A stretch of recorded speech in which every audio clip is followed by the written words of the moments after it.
Hello everyone, welcome back to Dollar Tree Tuesday DIY. So I'm going to be recreating this because like I said, mine has already been done.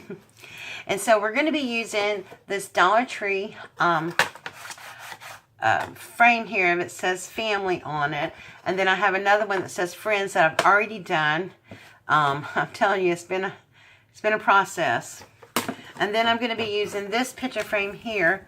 And I'm sorry for the glare. There's a glare on there. Whoops, there is. It says faith. All you need is a little faith. And then I have family. And then I have friends. And it's to mimic this right here. The little placemat that I use in my kitchen under my coffee center and stuff like that. And so, if you've seen my Dollar Tree haul this morning, my quick little haul, you know that I have already had mine done. So I'm doing this for my friend who does nautical theme in her home as well. And she has this set. So let's get started. So basically this does not even remotely match, the browns and the blues in here. So what we're going to be using this, of course you're going to need your frame. You're going to need a glue gun for later on. I'm going to be using some nautical rope. And then I'm using some ink. I'm using some walnut distressed ink. And I'm using some broken china distressed ink. And I'm using some vintage photo. And the inks work really well on this. I was surprised. But the first thing I'm going to do is take out the glass in here. Because I don't want to mess my glass up. And I haven't put pictures in mine yet either. But eventually I'm going to put some pictures in there. So what we're going to be doing is taking the distressed ink. And the first thing I'm going to do is go over the whole thing with some vintage photo. And this really does work. So I just want this to look more like a wood grain than this gray weathered. Although I do like the gray weathered look. It's just not dark enough to match my frame. And so I'm just going to go over lightly all over with the vintage photo.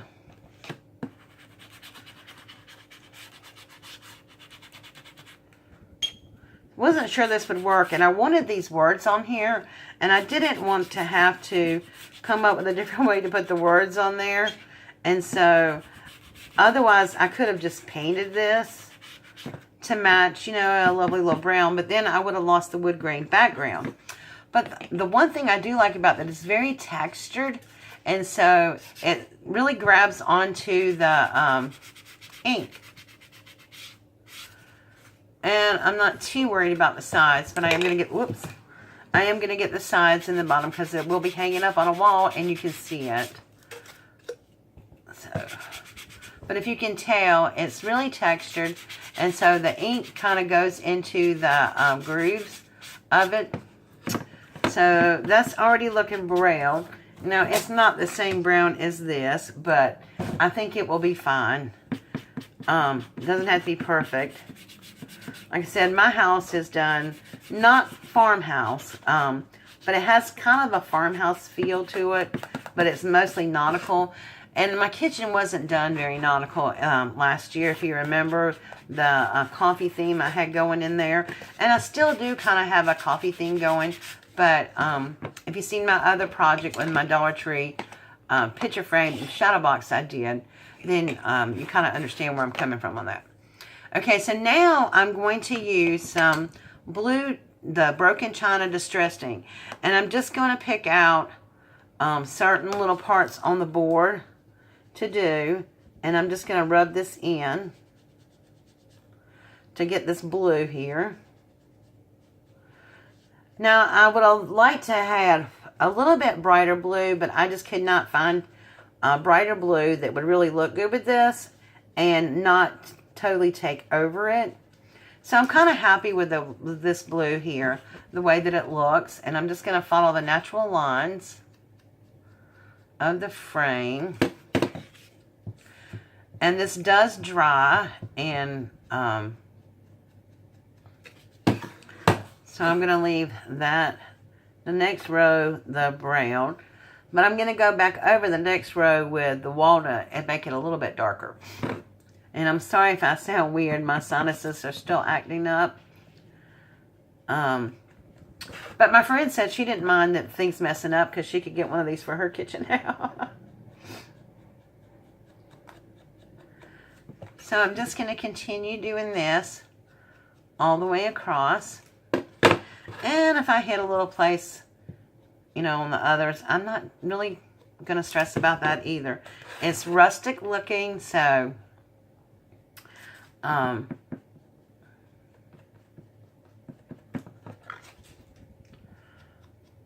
was going to do one of the oven mitts in my kitchen, like the one that I had with the coffee theme.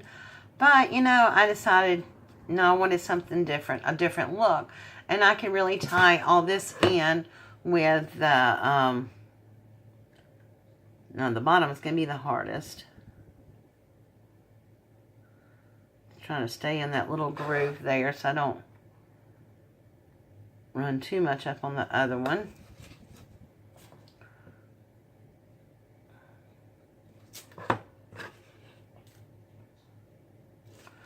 And I'm going to do the blue on the bottom.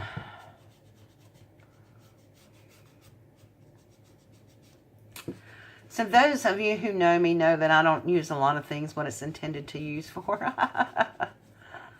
But I think ink, this is not the first time I've used ink to stain wood. I did a Halloween project a couple of years ago for Michelle Ho's Little Acres Creations here on YouTube. And I did a little Halloween box for her. And I used my walnut ink to stain the box that I got because it was just like a regular box. And so I do use ink quite a bit to stain stuff. And if you have a porous surface, like this is actually a porous surface, it really works, you know. Or if you don't have something that'll grab onto it, you can take a piece of sandpaper, if it's wood, and lightly go over it. Oops, I forgot to do that one. You can lightly go over it to create some ways to do that. Okay, so that's what we have so far, and I'm really liking how that looks. And just a hint, I used to change out my little things all the time, but I quit doing that because, whoops, Miss Angie from Lord have mercy, Miss Angie from Rabs Tags and Confections, me and this ink. So if you just keep it in the same color family, it'll be okay. And she was right. Gosh, I'm having a hard time this morning. So now I'm going to go over the little brown part with the walnut stain, which creates walnut ink, sorry, which creates a little bit of a darker base for me, but it gives it a richer tone.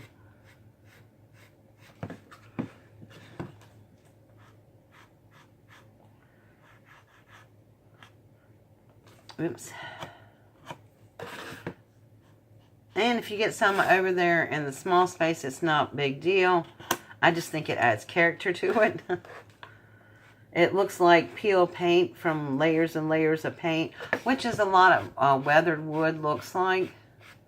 It's been painted over years and years, you know.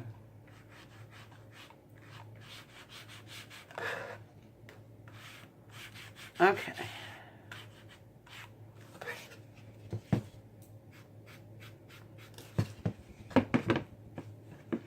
So, that matches a little bit better now. I really just didn't want it to be, so I didn't want it to be gray. And you really cannot tell this used to be gray, I think. So I'm just going to go back quickly over the top again.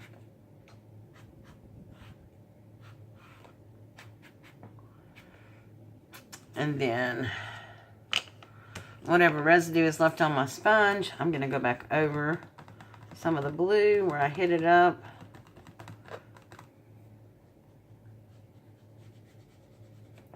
I just think this looks very rustic and very beachy to me.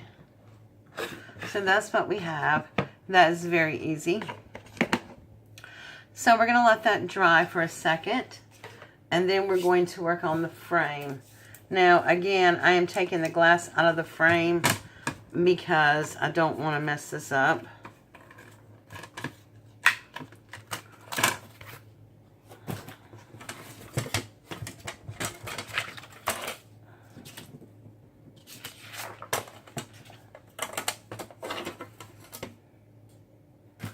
Okay. Now, on the frame, I'm going to push all these down. On the frame, it's kind of a gold looking, and I don't mind that, but I am going to hit it up with just a little bit of the distressed ink, and I'm going to be covering this up anyway, but I did not want to get it on my picture. And then I'm going to hit it up with some blue, just hit some of those highlights. You may not even be able to see it. I can barely see it on mine, so. But just sort of to tie in the colors a little bit. Then what I'm going to do is take some nautical rope. I'm going to, actually I think I started at the bottom because I didn't want to. And I'm just going to glue some rope on the inside. So that's what I'm saying. It really didn't matter too much because I was gluing it anyway. Y'all, I have thoroughly enjoyed using this nautical rope. I have used it in so many projects. So, I'm just going to take my glue gun, lay down some glue, and stick it in the track. And this is easy to glue because it has like its own little track here around the frame. But I took the glass out because I didn't want, just in case, you know, you've seen how my fumble fingers are this morning. I didn't want to. Okay.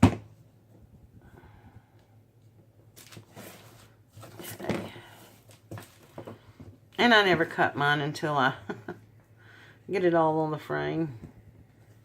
I'll let that sit there for a second until it dries.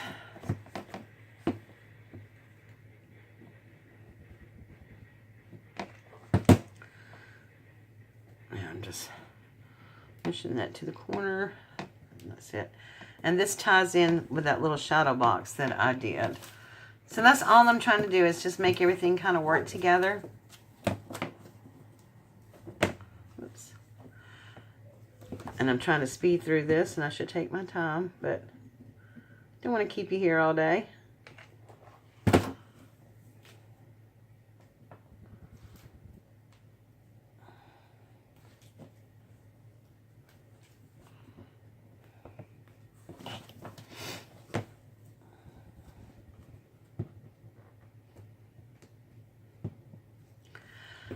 I may have another Dollar Tree DIY for you this week. I'm working on finishing up my bathroom, my Paris themed bathroom, and I've just about finished decorating it.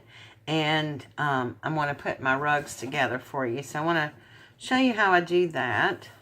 So that may be coming up this week for you. Let's see how much I'm going to need. Cut it off right there.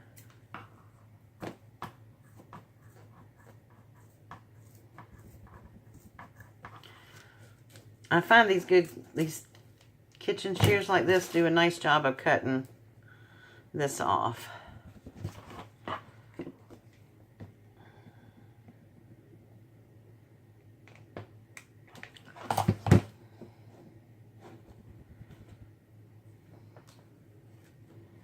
All right. So there's our frame. And then I'm just going to pop the mirror and the picture back in there. I'm on the hunt for some more of these long, narrow frames like this. I saw my lovely friend Jay Mooney who did a DIY for a wedding centerpiece, and I really truly want to do this for my niece's wedding. I think it would be very pretty for her. Why won't this go back in? Okay. Let's get this back in here. Or I may just take it out and hot glue it back in if I can't get these little pegs to work, which I have done that many times. Let's stick this side in first.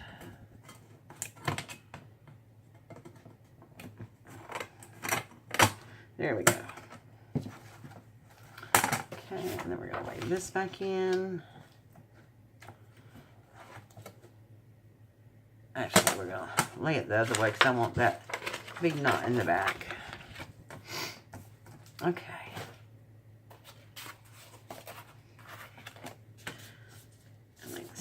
Then we're just going to close this up. I'm not going to worry about the back because the back's not going to be seen. And I just think that is so cute. Now let's finish up the other one and then I'll show you all three together.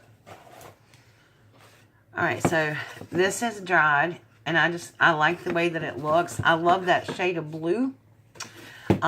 If I choose to go back around it again with some more to darken it, I might, but I'm just going to add the rope to this as well. So, but I'm going to add it to the outside edge here. Because I want this on the bottom.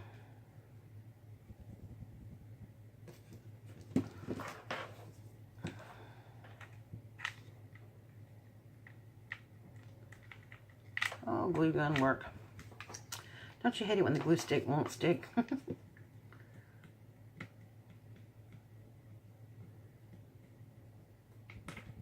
Like I said, I'm just laying that right down on the edge and then pushing down on it.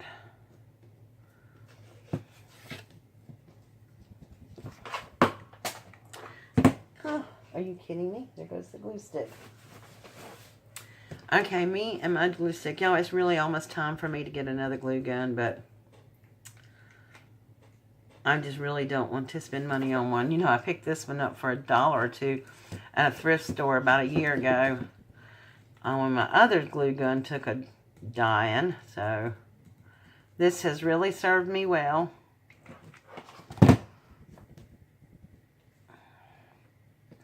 I just don't trust myself well enough to go in some stores to get me one. I definitely want a Sure Bonder, but you know.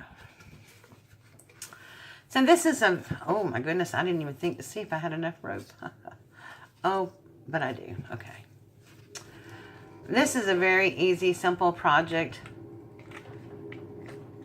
So, you know, you can totally buy something that doesn't quite fit your decor and then alter it yourself.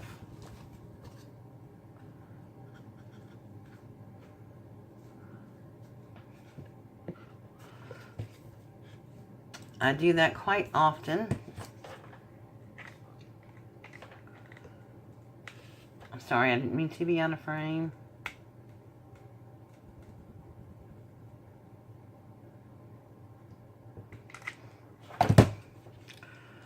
Alright.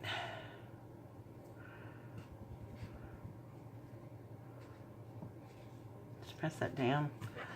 Oh, yeah, I'm so proud of myself. I did a whole project with hot glue and didn't burn myself. I shouldn't speak. I got to hot glue this little piece back down. I'm telling you, this nautical rope has really lasted me a long time, too.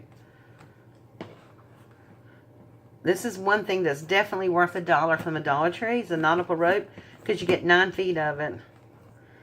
It is a little difficult to cut sometimes, but there we go. But it is definitely worth $1. Push that down like that. Okay. And that's that. So we're going to put the frame back in it. And I may actually go back and maybe glue a little shell here or there on there. I don't know. It depends on what she wants. Okay. Whoops, I got the picture frame in upside down. Ah. I should have known that when I saw the little plate there. Alright, there we go. So, how cute is that? So, it costs $3 Aren't those cute? $3 to make, to do the frames. I already had ink at home, and I already had the nautical rope at home. But if you were to go out and buy some frames like this, it would cost you $3 and then $1 for the rope. So for $4, you can absolutely do 3 picture frames. And I've gotten 6 picture frames out of this, plus all this much rope left. So very cost efficient, and I think it's going to look lovely hanging on the wall. And I'll see if I can't put a picture of mine in the thumbnail for it. So that is my project, guys. I hope you like it. If you do, please give it a thumbs up. Please go out and try these. It doesn't necessarily have to be this one. I picked these up, several weeks ago, but this one, well, I picked these up this morning at 8 o'clock. But anyway, give it a try. So please give it a thumbs up. And if you have not subscribed to my channel yet, what are you waiting for? Go ahead and subscribe. Click that little icon up there and hit that subscribe button. And don't forget to tap the bell. Now, I was reminded by my good friend Deb Houck yesterday, when you tap the bell, you have tap it once to be notified.